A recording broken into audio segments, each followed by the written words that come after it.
again. I'm going to give you one more piece. If you don't get this piece, and you just bit him by eating the squid.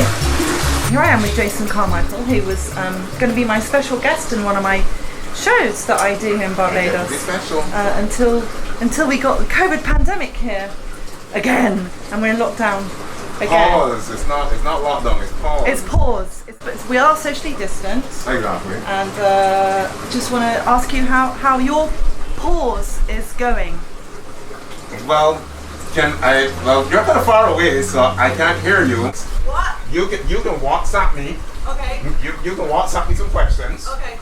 Or I can bring a measuring tape and I can show you 6 feet. Feet.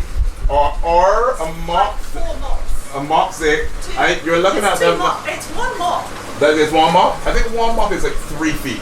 Honestly, I don't do a lot of mopping, That's so a mop. this is good. Okay, man. That's a mop. Okay, This so I'll is- come nearer. Exactly. Before we started our pause, were people getting quite stressed about the state of their fish? Oh my goodness. People were getting stressed because they weren't sure that we would be able to come out and everything like that. And then, people were calling the store also and coming to the store. And if somebody would normally buy like $5 in fish food, they wanted to buy $25 in fish food. Stockpiling. Well, I was hoping that at the last press conference that Auntie Mia would have said, there is enough fish food. There's nothing to panic about. We have enough fish food. How do you manage social distancing for fish? Well, social distancing for fish is a bit of a challenge. Fortunately, to the best of our knowledge, well, I say to the best of our knowledge because if ever somebody decides to swab one of my sharks, search me for how we're going to get them to wear a mask, how we're going to get them to socially distance and not put their mask on their fins or some nonsense like that. It's going to be an uphill battle on that one.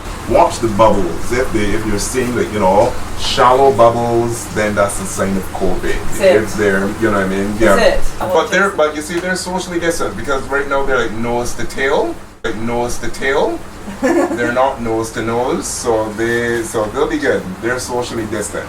I think people say that Bajans are not taking it seriously. But I think Bajans are not only taking it seriously, I think they're handling it well. I think they're taking it Bajan seriously. Because if they were not taking it seriously, they would not be able to do the contact tracing as well as they're able to do it. Because from the time people go and they ask, who have you been in contact with and so on, instead of being nobody, I just stay home. I'll be home by myself all the time.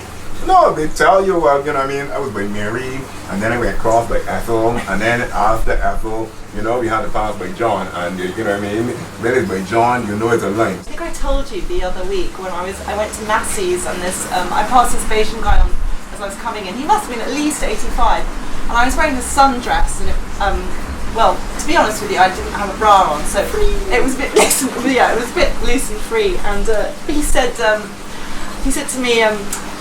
Nice boobies, but they're wobbling a bit. But I kind of like it.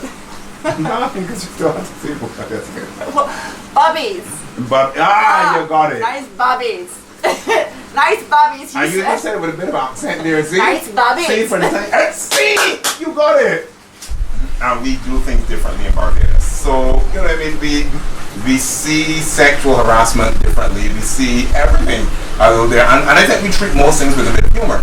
So, whereas in England, because I remember we were talking about this, and when we were talking... you could literally call the police in England. You could, exactly, and when you were talking, I was a little conflicted, because, there was a side of me that wanted to be, understanding and a good friend and stuff, but there was the other side of me, which is, Bajan, and I really wanted to tell you, unless you call the police to get a second opinion, you know what I mean?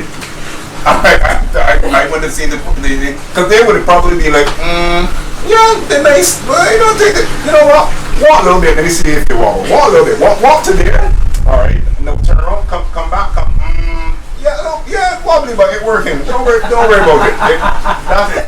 The person who can make a joke about a situation, the person who can sort of break up that tension and and keep people from at each other's throat, that is the person who saves the day. Yeah. That's the person that keeps you going, and then the next morning you wake up, you're like, wow, I got through that job, I'm still alive, I'm not in a cell, police are not knocking on my door, you know what, ain't that serious. I think that's how I managed to get through Harrison's Point.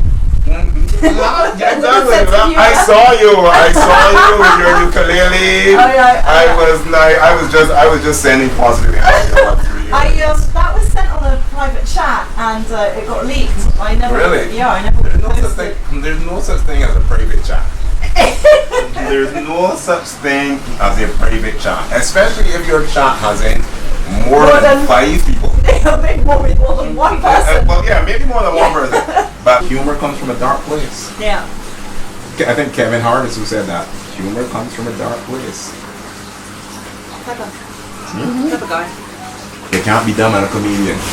If you're a comedian, you can't be smart. See? It's true. Very, very true. You cannot be dumb if you want to be a good comedian. Mm-hmm. Just saying.